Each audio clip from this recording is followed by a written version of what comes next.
Dumnezeule nemărginit, îngenunchez cu umilință înaintea Ta, în cea din urmă zi a anului acestuia. Cât de mare a fost bunătatea Ta și cât de multe au fost binefacerile cu care m-ai copleșit în anul acesta. De la Tine am primit viața și sănătatea. Tu ai dat rod câmpiilor, mi-ai dăruit cele trebuincioase și de câte nenorociri m-ai păzit.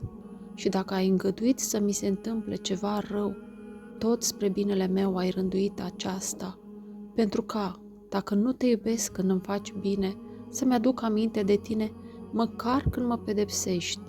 Și totuși, cât de nerecunoscător ți-am fost, câte păcate am săvârșit, cât de puțin m-am gândit la Tine. Pătruns acum de gânduri mai bune, iată-mă îngenunchiat înaintea tronului Tău. Îți mulțumesc, Doamne, pentru binele pe care mi l-ai făcut. Îți mulțumesc pentru toate harurile primite de la Tine și chem toată curtea cerească a îngerilor ca să-ți mulțumească, deoarece mare a fost bunătatea Ta față de mine.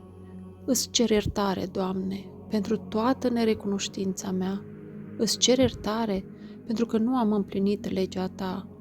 Îți cer iertare pentru că de atâtea ori am păcătuit și astfel am răsplătit cu răutate și nerecunoștință milostivirea Ta. Hotărârea mea bună din aceste clipe de a nu te mai supăra pe viitor și de a-ți arăta mai multă recunoștință.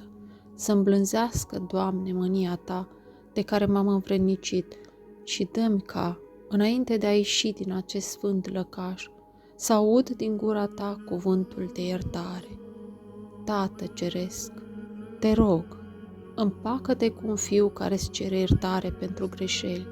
Întoarce fața Ta către un păcătos care se căiește și întărește-i făgăduința de a te iubi cu statornicie aici pe pământ, ca să se bucure pe veci de vederea strălucirii Tale dumnezeiești. Amin.